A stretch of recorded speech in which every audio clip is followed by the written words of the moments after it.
In a break from tradition, government sent out Brexit questionnaire to all 36,000 signatories of Mike Hookem MEP's petition to remove the UK from the CFP and the Repeal Bill. Pressure from UKIP MEP, Mike Hookem, has forced the government to finally engage with fishing communities and the public over their plans to keep the Common Fisheries Policy CFP using Theresa May's so-called Great Repeal Bill. Mr. Hookem's petition, which calls for the UK fishing industry to be made a standalone entity in the post-Brexit era, reached 36,000 signatories this week. However, in an unusual move, the government sent out a questionnaire to signatories asking for their views on how the UK fishing industry should look in the post-Brexit age. The questionnaire came the day after Mr. Hookem criticized the government's contradictory response to his petition, which stated we would regain our rights to manage our fisheries, but would maintain the status quo by adopting EU fisheries legislation.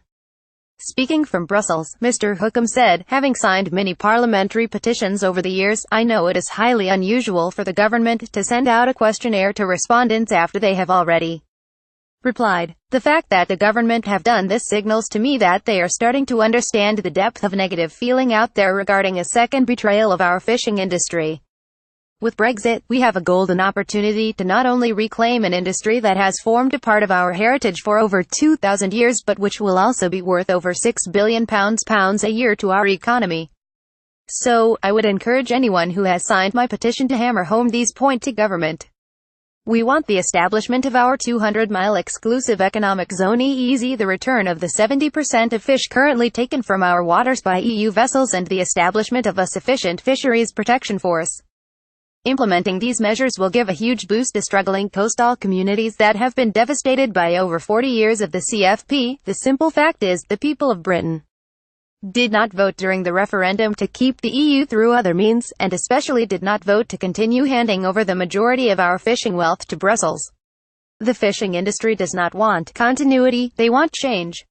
Ends notes for editors. Questionnaire sent to petition respondents who recently signed the petition, Stop the Common Fisheries Policy being adopted into UK law post-Brexit.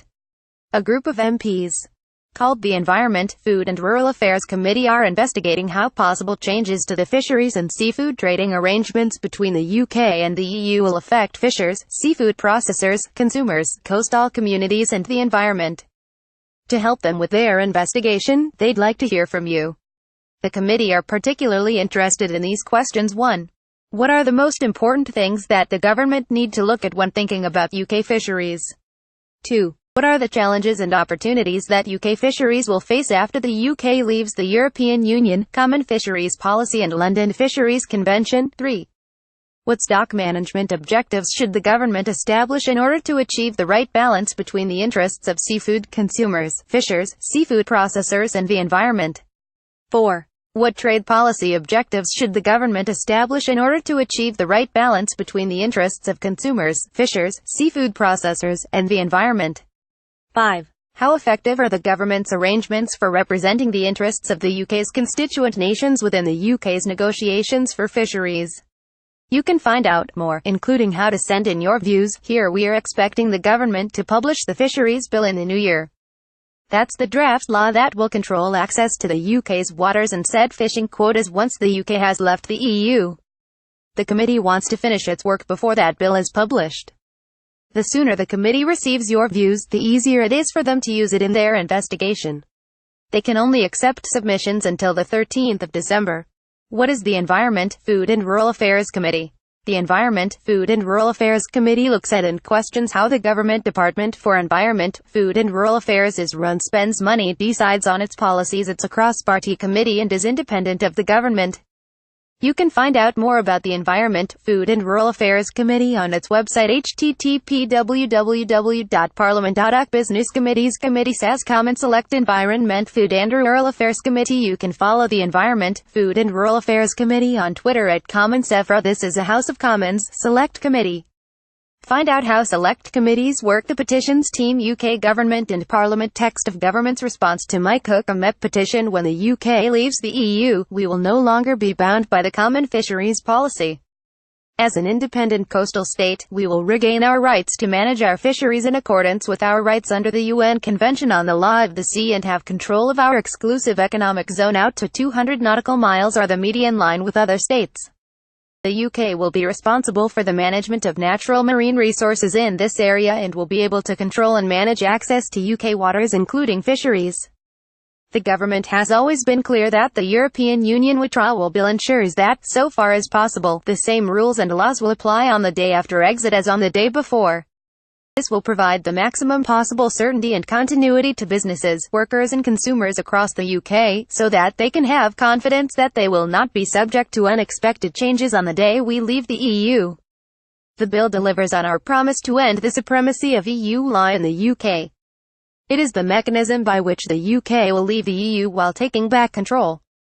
The Fisheries Bill announced in the Queen's speech in June will demonstrate how we are taking back control of access to our waters and the allocation of fishing opportunities. The remaining technical elements of current EU fisheries law will be incorporated into UK law under the European Union Withdrawal Bill, ensuring both certainty and that our fisheries are managed sustainably. Department for Environment, Food and Rural Affairs Mike Hookem MEP petition link. The original text of the petitions stop the Common Fisheries Policy being adopted into UK law post-Brexit. We call on the government to make the fishing industry a standalone entity, outside of the Great Repeal Bill, after revelations that technical measures of the Common Fisheries Policy CFP will be adopted into UK law on our leaving the EU. On the UK's withdrawal from the EU, Britain can leave the CFP and reclaim its 200-mile exclusive economic zone easy under international law UNCLOS. Adopting UNCLOS United Nations Convention on the Law of the Sea would allow total UK control over access, the setting of quota, fisheries management, and fishing systems rather than blindly following the terms dictated to us by Brussels. However, adopting the CFP into UK law for transitional purposes not only allows continued access for EU vessels into UK waters but also opens the possibility for the EU taking legal action, claiming continuity of rights. Therefore, if we are to have a fishing industry post-Brexit, keeping the terms of the CFP in place is not an option.